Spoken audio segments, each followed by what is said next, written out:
एक तरफ उत्तर प्रदेश के सीएम योगी आदित्यनाथ भूमाफियाओं और फर्जी बिल्डर्स के खिलाफ अभियान चला रहे हैं, तो वहीं दूसरी तरफ नोएडा में भूमाफिया बेखौफ होकर गोरख धंधे में लगे हुए हैं। ताजा मामला नोएडा के मां शारदा प्राइवेट लिमिटेड बिल्डर का सामने आया है।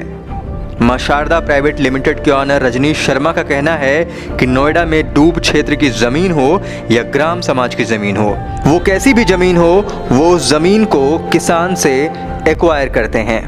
उसके बाद उस पर प्लांटिंग करके वो उसे बेच देते हैं। उसके बाद उस जमीन पर मकान बनाकर रहने वालों की जिम्मेदारी होती है कि भविष्य में अगर शासन की तरफ से कोई कार्रवाई की जाती है और मकान या दुकान तोड़ी जाती है तो बिल्डर की कोई जिम्मेदारी नहीं होगी।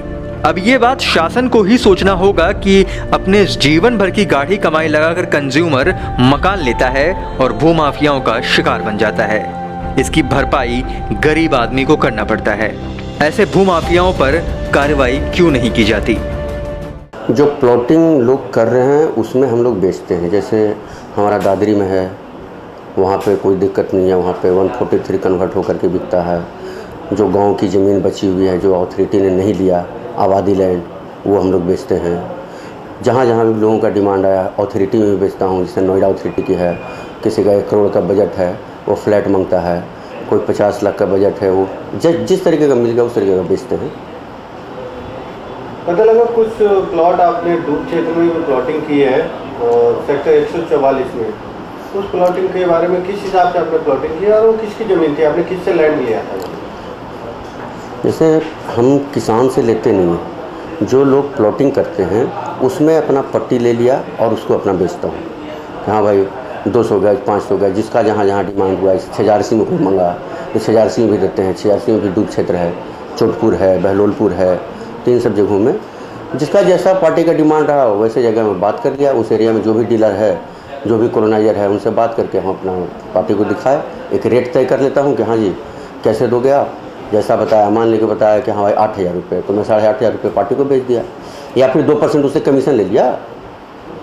आपको पता है वो जो ज़मीन है वो डूब क्षेत्र की जगह जगह बोर्ड लगा हुआ है कि ये ज़मीन अधिसूचित है, इस पर निर्माण नहीं हो सकता। उसके बाद भी आप लोग उसको करा रहे हैं, आप बेचवा रहे हो ज़मीन को, किसान की हो या किसी की भी हो, ये तो बढ़ावा देते हैं। तो बढ़ावा क्या देना जी, हम तो प्रॉपर्टी डीलर हैं, हमें पेट पालना है।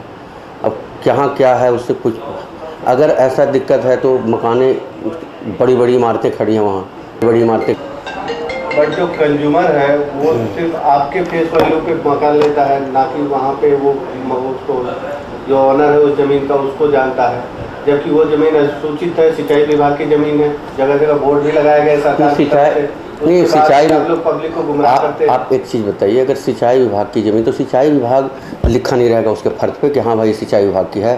वो किसानों के अंदर में, किसान उसकी खेती कर रहे हैं, सब कुछ कर रहे हैं, किसान खेती करते हैं, किसान ही प्लॉटिंग करके। प्राधिकरण और सिंचाई विभाग ने जगह जगह पे बोर्ड लगा रखे हैं, वो बोर्ड तो आपको दिखाई देते होंगे। अगर उसके फर्ज पे नहीं है, आप जानते हैं इस टाइम कितना फर्जी बाड़ा होता है, जिसको लेकर के कोई भी फर्जी डॉक्यूमेंट किसी भी ज़मीन का बनवा सकता है। फर्जी डॉक्यूमेंट कैसे जी, अगर तहसील तक जाते हैं, तहसील से पता करते हैं तो वहाँ भी यही बताता है। भूलेख में खोलते हैं तो वहाँ भी वही बताता है, वही किसान बताता है। वहाँ तो सिंचाई विभाग दिखना चाहिए। मान लीजिए अगर हम सरफाबाद में अगर हम बेच रहे हैं, प्लॉटिंग कर रहे हैं, तो सरफाबाद में ये जो भी अथॉरिटी ने एक्वायर कर लिया है उस पर नोएडा प्राधिकरण का नाम चढ़ रहा है, और जो क्या एक्वायर नहीं किया गया है वो गांव की ज़मीन है, आबादी लैंड है।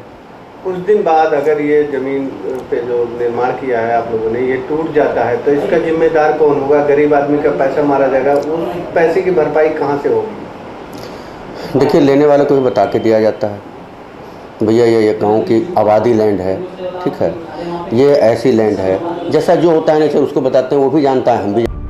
जबकि आपको बता दें कि भूमाफियाओं पर सीएम साहब की कड़ी निगाह को देखते हुए नोएडा शासन की तरफ से करीब 40 से 50 भूमाफियाओं पर मुकदमा भी दर्ज हो चुका है और शासन की तरफ से कार्रवाई भी की जा रही है।